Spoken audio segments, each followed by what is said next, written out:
Concludes our public participation, and we'll now move to item number 13, which is action as necessary or appropriate on matters discussed in executive session. First item is the selected employment items, 3A. Do I have a motion? Ms. Hutchison. I move that we approve the selected employment items as shown in Exhibit A. Ms. Baumgartner seconds. Is there any discussion? Seeing none, all those in favor, please raise your hand. That passes unanimously. Brings us to item 3B, which is a contractual matter regarding resolution of construction issues at Chapin High School. Mr. Halterwanger. Mr. Chairman, I move that we authorize the administration to finalize and execute the proposed settlement agreements with Stevens and Wilkinson and Cummins Construction Management for issues relating to the 2008 bond referendum and Chapin High School improvements as recommended by council and consultant. We have a second. Ms. Baumgartner seconds. Any discussion? Seeing none, all those in favor, please raise your hand. That passes unanimously. Those are the only two items. That'll bring us to item number 14, which is the approval of the textbook adoptions shown in Exhibit B. Do I have a motion? Ms. Baumgartner. I move that we approve the textbook adoptions as shown in Exhibit B. Have a second. Ms. Hutchison seconds. Any discussion? Any input from our staff? You're good? All right, seeing none, all those in favor, please raise your hand. That passes unanimously. That brings us to item number 15, which is second reading approval of proposed revisions to board policy BEDH, public participation at meetings, shown in Exhibit C. Do I have a motion? Mr. Cates, do you have a motion? Mr. Chair, I make a motion that we postpone second reading of the stated policy BEDH, public participation at meetings, until our May 21st meeting. If seconded, I'd like to speak to the motion. Okay. Look for a second. Ms. Hutchison seconds. And at this time, I'll go back to Mr. Cates. The reason to ask that we postpone this to the 21st is for us to take into consideration input from all our stakeholders. We have an opportunity tomorrow with the parent advisory group. It is the superintendent's meeting, and I hope you would just yield as a point of privilege to ask for some input from our stakeholders. It would give us the opportunity to clean up any questions that we may have in our existing policy and to be able to present a policy in the whole for consideration at that meeting. So that is why I bring that motion and ask for your support. Okay. Any further discussion? Ms. Hammond? I don't know if I have this on. I'd just like to say that I appreciate that we are going to postpone it because I do feel that we have, I agree that what we have is good. I think we've done a good job at that, and I would welcome input from these entities that are important, but I also think that the board needs to look at what is I'd like to hear what the main reason is we need a change. So I'd like to know that. Mr. White?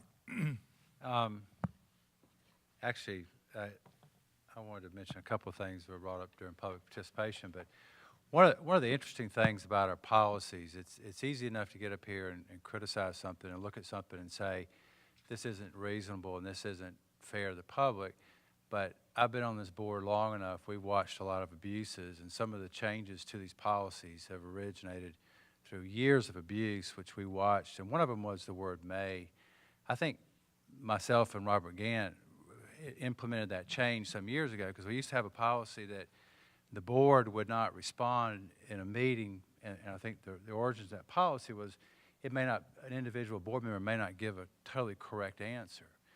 And what we ended up with was years of watching people line up at the podium and accuse us of reckless things, make just blatantly false statements, and use this microphone as a propaganda tool, and we would all sit here, and it was after hearing people say over and over again, and people that would come to these meetings who had never been here before and say, y'all just sat here and you didn't say anything, so we assumed it was true. So rather than us sitting here and taking a bunch of false, reckless information and sitting quiet, we implemented the may, so that if somebody had factual information that they knew was misleading at this microphone, and we could deliberately come back and say, no, that's not accurate because ABC, but it's not every night every board member is in a position to do that.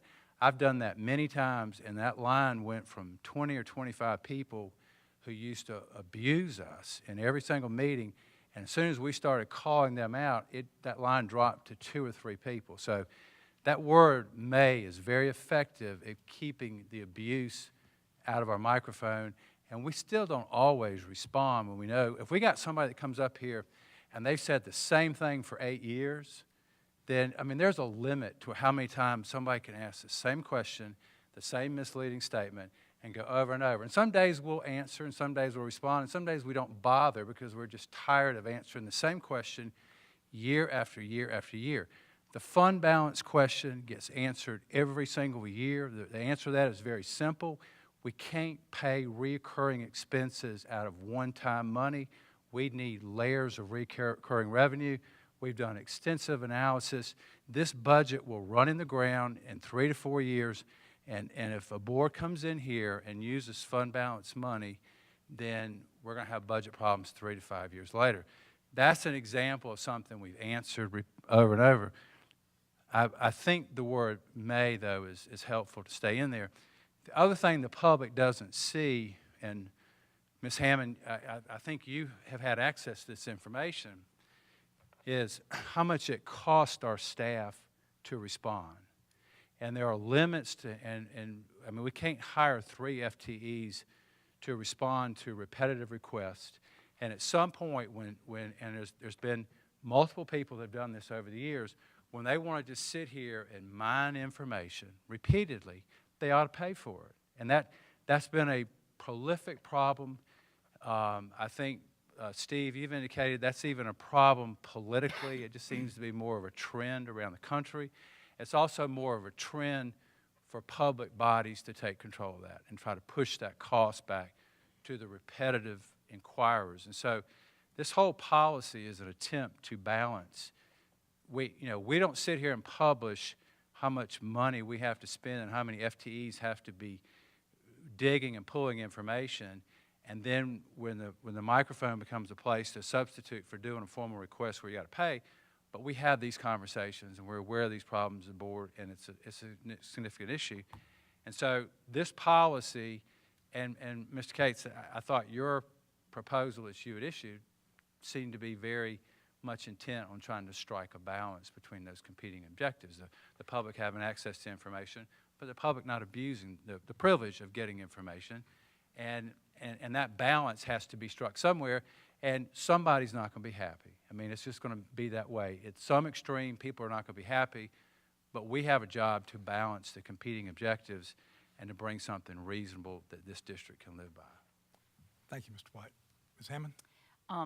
One thing that we have been doing, and I thought we had had this discussion, which will, to me, eliminate one of the things you're complaining about. We have put them online, just regular questions, not the FOIA, because that's a whole different thing. But they are published, and I looked at them, and there were, those figures were right. It was 19, and I agree with Mr. Cates' point about once they've been answered, then we could say to somebody, go online and read the answer, instead of our staff having to do that answer again. And so I totally see that point of this. My only point is there's a problem with subjectivity and objectivity. And I think part of being on the board, we are going to sometimes take criticism. Mr. White, I have, you have, I have constituents, you have, we all 7 are equally elected. And so it's right of us as 7 people to look at all the angles of this. And that was my thing at the last meeting. I did not realize the big problem we were having, especially since FOIA just got very much. Mr. Chair, may I raise a point of order, please? As a point of order, we're beginning to debate the merits of the policy. The motion before the body is to postpone, and this debate would be appropriate at that time. Well, I I am for postponing. I agree with Mr. Cates, but I want to hear Ms. Hammond out. We've listened to everybody else, so you finished, but I want you to say what you need to say. Well, my But you point have. was You've that had two FOIA, shots at the microphone. FOIA has made it very clear what we are to do, Right. and we are able to charge them, Mr. White. So we get that money as far as FOIA. So I just don't want to do anything that looks like we close out the public being able to answer us a question, and we answer it. That's Okay. all. I'm gonna call on my friend, Mr. Haltwanger, who's waited patiently, and then we're gonna wrap this debate. I just want to echo what Mr. Cates has said, and if I heard him correctly, that gives us 2 weeks, each one of us 2 weeks to make our remarks and comments regarding this policy. So, and what he says is perfectly in terms of what we need to do. And what we've heard from the participants, from the public participants here, is what we're going to try to do is clean it up. And as Mr. White says, strike a balance between what we need to do. And he's already made the motion. I don't think we need to discuss it anymore either. And I would agree, that was one of the reasons tonight. But we've had the question, we've had the discussion, and I just want to say this one thing. I really appreciate the members of this board that input. Ms. Goggins, you fielded a lot of suggestions. We edited. There was a real effort to do this and do it prior, but I appreciate the motion to delay it till another meeting, and I think everybody's given a lot of great input. So let's plan to do that. We had a motion, a second. All those in favor, please raise your Mr. Gant, can I just, and I don't, just one, Limited. I'm not going to be here on the 21st, okay? So I just want y'all to know where I stand on that issue. And it's not a subjective, objective issue. It's, does it work? Does it balance? And there may be some subjective pieces. Y'all have heard me. I'm not going to debate it. But I just wanted to say, take what I said tonight, because we're on vacation that week. Okay. All right, thank you. All right, all those in favor, please raise your hand. That passes unanimously and brings us to item 16, which is approval of our proposed board meeting schedule for 2018-19. Hey, Ms. Towers, you okay? She just We approved it. needed that, thank you. That was a vote, I believe. All right, do we have a motion? Mr. Cates, I make a motion that we accept and approve the school district Board of Trustees calendar as posted in Exhibit D. have a second? Ms. Baumgartner seconds. Any discussion? Ms. Hutchison? I just want to say that I appreciate the addition of the meetings, and as we have always done in the past, if we need more meetings, we add them, and if we get to a point where a meeting is scheduled and the information that we typically vote on is not ready, then we won't have the meeting. So I think this schedule is always organic, is always moving. So, but putting the basics like this is very good, and I appreciate the addition of a few more meetings. I guess 4 more meetings. Thank you. Any other discussion? Ms. Hammond? I wanted to be clear. Did we not find out, Mr. Cates, when we discussed this last time, was it normally we have 19? Was that right? Or we don't have 24?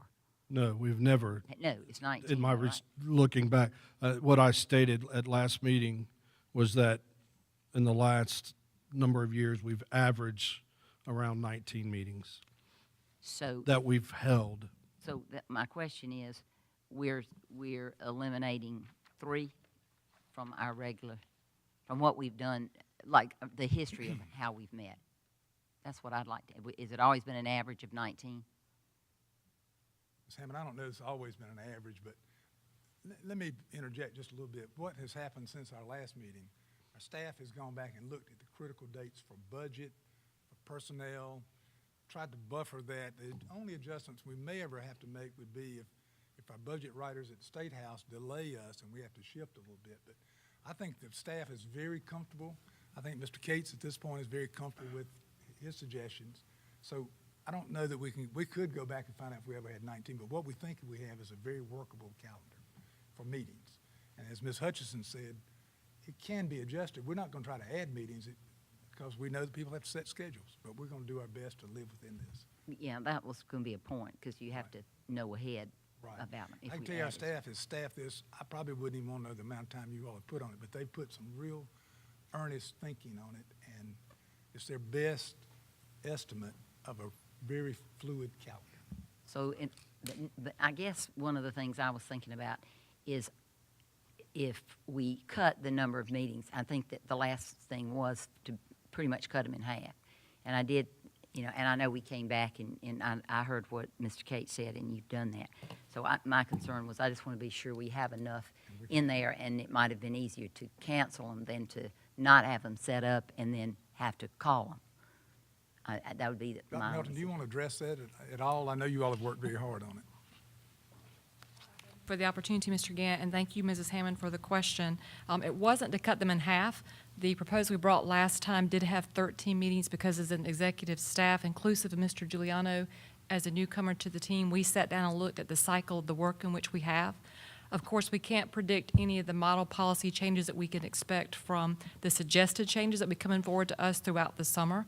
But the 13 that we brought forward to you were based upon discussions among our staff, but also inclusive of the board officers. So we've added 3 more dates to this, but I'd like to remind the board, if I may, we have canceled some meetings in the past. There's been a team in the upstate who has had some opportunities that the team here in the Midlands has not necessarily had. So events like that have also impacted our schedule. We've worked around that to make sure that we've looked at when events may occur that may create a board that could lead to a cancellation to try to avoid that.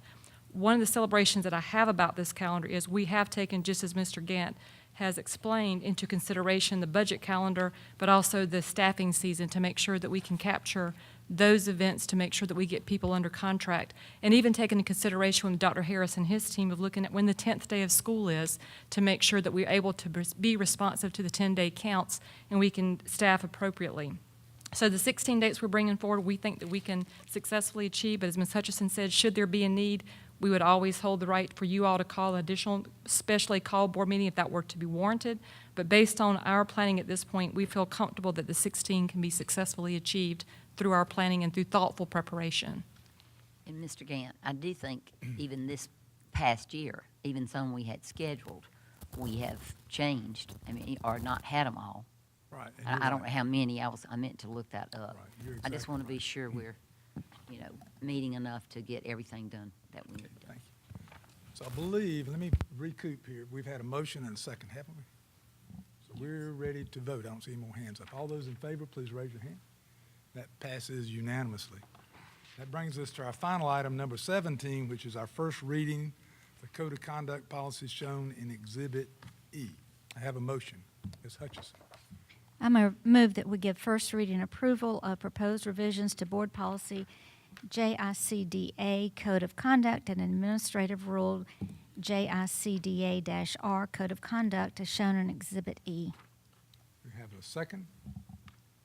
Mr. Halterwanger, any discussion, Code of Conduct? See, I have a question. Ms. Hammond has a question. Is the blue the sort of the final, because there was so much of this where it's just marked out? Yeah, I didn't, is the blue, is it a change? The blue is the recommended version, Right. and there are a few changes in the blue. That's correct. Okay. Strike-throughs are what we currently operate under, and we are striking that and aligning what we try to do with what state is recommended. I was just confused about whether that was the final, this was the final. See no other questions. All those in favor of first reading approval, please raise your hand. That passes unanimously. That brings us to item number 18, which is our adjournment. And Ms. Baumgardner moves that we adjourn. Mr. White, I'm waiting on you. That's your cue. Mr. White has, Motion we adjourn. we have a motion and a second. All those in favor, please raise your hand. That passes unanimously. We thank you all for being here. Had a great celebration, Dr. Hefner. We'll thank you again. We're going to thank you a lot before July 1. Thank